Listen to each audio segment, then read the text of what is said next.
What's up, internet? My name's Ori. Welcome back to the channel. If you're new here, hit that subscribe button. You like this video, hit that like button, hit that notification bell. You'll never miss a video. You'll never miss a stream. Today is Friday, August 12th. It's day 38 inside the Big Brother house, and we have a lot to break down. From the eviction episode last night, to the wall competition, who won HOH, who are the targets going to be, as well as a new twist that we've never seen before inside of Big Brother. We're going to try and figure out what it all means, how it's going to play out, and a lot of the implications that are going to be happening going forward in these coming weeks.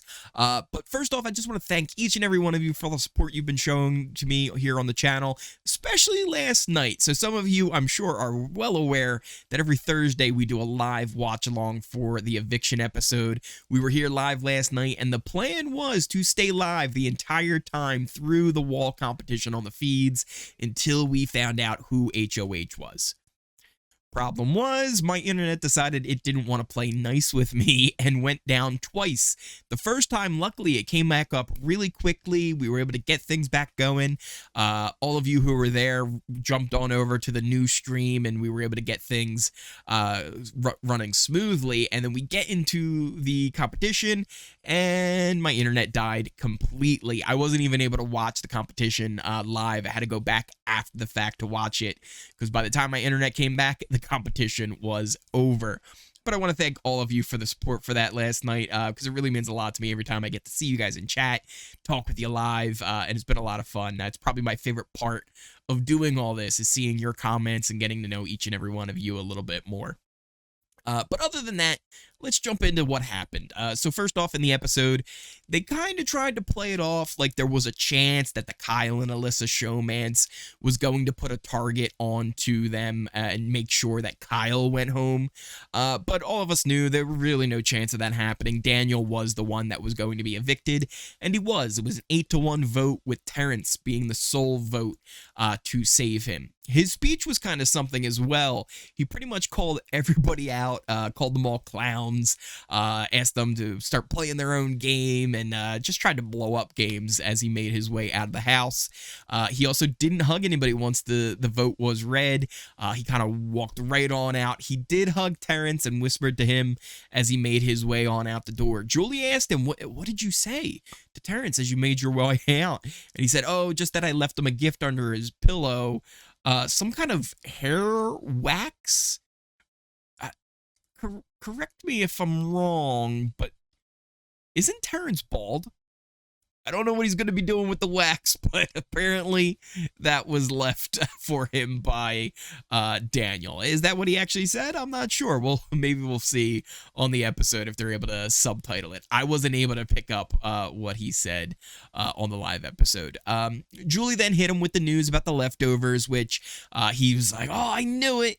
And to be fair, he did eventually figure out pretty much the whole thing, but it was way too late, and his fate was already sealed at that point. Now, he was very shocked to learn that the leftovers only formed because of the actions that he did to Taylor, especially that big blow up that he had after the whole Nicole situation and with all the Paloma stuff. And you could see his face just drop when that news hit him. He tried to play it off where he said, oh, I respect it, but you could tell he was definitely feeling like, oh, shit. And I think that's only going to get worse for him here as he starts to find out how the outside world has looked at his game and his actions inside the house. I'm really looking forward to seeing some of the exit interviews that will be happening with him as well, to see how much he gets held to what he did inside the house and how he responds to all of it. Will he take the same path that Nicole, Paloma, and Ameerah really have, where they were like, oh, well, you know, or will he just own it and say, yeah, I messed up? We'll have to see. His goodbye messages were top tier as well. Michael had a great one where he recreated the infamous idiot sandwich meme, where you take 2 slices of bread, and if anybody hasn't seen this before, Gordon Ramsay took 2 slices of bread, smashed Julie's face in the middle of them, asked, what are you? And she said, an idiot sandwich. So he actually brought 2 slices of bread for his goodbye message and paid homage to that. Taylor had a great speech, it's not speech, but goodbye message as well for him, where she quoted him and said, "Hey, look, you got your wish. We don't have to talk until finale night." After that, Julie came on and informed them all that the besties twist was over. No more festy besties, and that we are in the jury phase of the game. She also told us, the viewing audience, about a new twist she didn't tell the house guests about. And at first I was a little confused on how this was all going to work out. I'm still a little confused and very interested to hear how this is going to work. But what I was able to gather is this week is going to play out as normal. On Thursday, someone's going to go home, and it's going to be a 2-hour episode. The first half should be that first eviction. The second half will involve splitting the house into 2 groups of 5. They will then play their own individual games of Big Brother, and the following Thursday, 2 people will be going home in a double eviction like we've never seen before.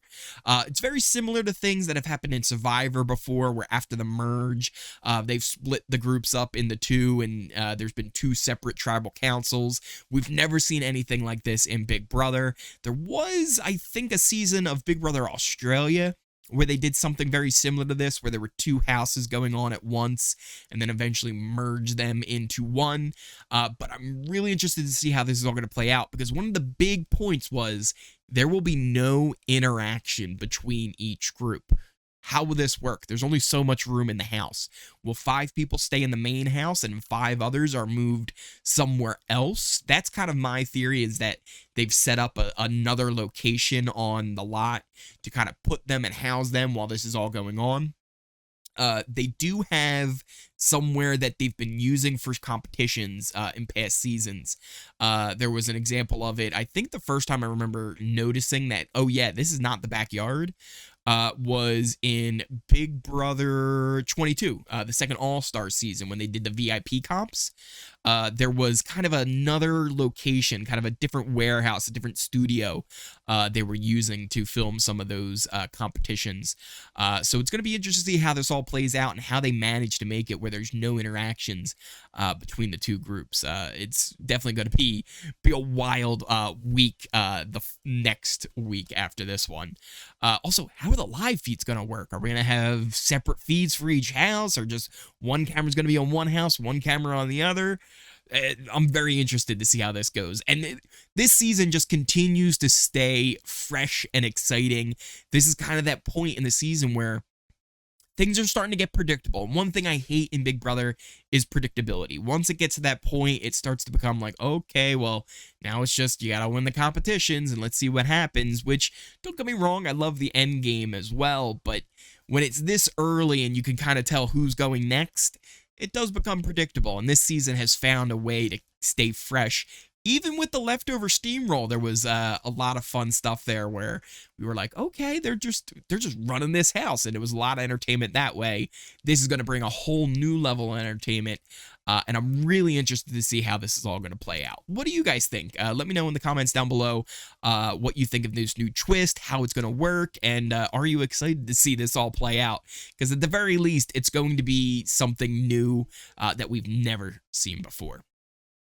After that, we jump into the wall competition, and it was kind of set up like a flat earth. They had tinfoil hats. They were getting shot with different goo and all that kind of stuff throughout the competition.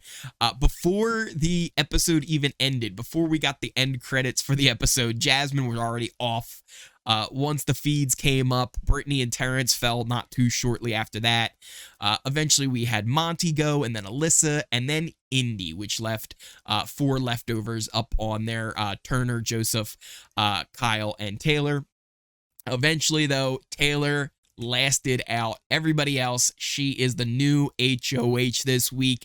Huge success for Revenge Day, not only getting out Daniel, but now winning HOH. Once we got back inside, there was the normal chit chat, the congratulations for Taylor. She got her room. She had a wonderful letter from her mom where she said that you're Stan. So that was really fun to see that. Terrance actually tried to use her letter against her a little bit later, where he said, hey, just remember to do what your mom said and let your light shine. She got a bunch of Lay's products, of course, and she also got some music.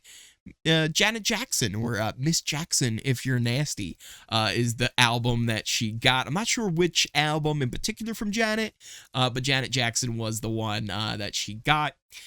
She then had some one-on-ones with different members of the Leftovers, but mainly the ones that were, all about lying were Terrance, Indy, Alyssa, and Jasmine, who she all said her target would be Monte. Obviously, that's not going to be her target.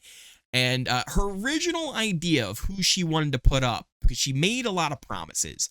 One, she promised Alyssa and Jasmine that when she became festy besties with them, that she would win HOH afterwards. She wouldn't nominate them even as pawns. So that's definitely something that she's probably going to have to break this week. She also has a weird thing about not putting up Jasmine. She doesn't want to send her home or put her up on the block. So she'd rather somebody else take that shot at a later time. She just says that's something that she doesn't want to do. And Terrance is her target. Terrance is the one she would want to go home, even though realistically Terrance is probably the weakest person of that side of the house and probably the least threatening one. That's the one that she would like to see go home this week. When that plan was brought to the Leftovers, some of them had some concerns. Turner actually said, he's like, listen, I don't have a problem going on the block necessarily. I'd rather not, but just to kind of play devil's advocate and put it out there, if you put me and Terrance up on the block, well, aren't they just going to then assume that Terrance is the target? Because everybody's been telling me I'm fine because I didn't put you up on the block. So they're going to assume, well, if she's putting him up, he can't be her target, which is a very good point from Turner.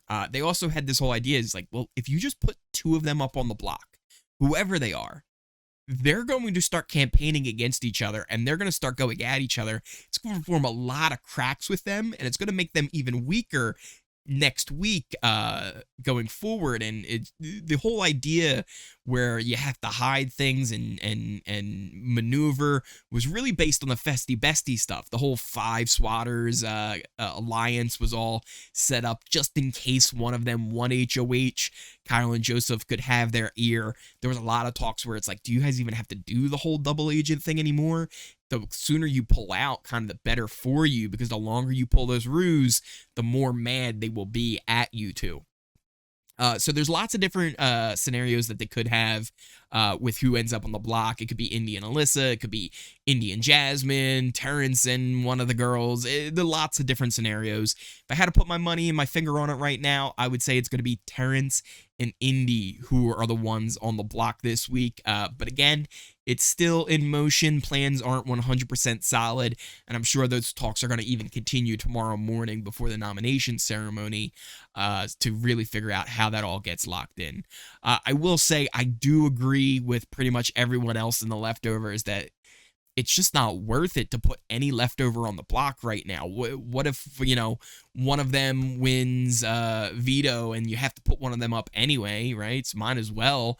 And it just makes sense to kind of take that shot now, and why bother hiding it? The only issue with all of this is they don't know about the new twist that's going to split the house into two. That's going to change a lot of things, especially if they show all their cards. You could end up in a scenario where one side is full of leftovers and the other side is just two leftovers, and they're outnumbered. That means that two leftovers will be leaving. So there's a lot of things here to kind of figure out and go forward, and they don't know all the information. So I'm very interested to see how the rest of this week goes, and then also this new twist. I'm excited to see how this all plays out as well.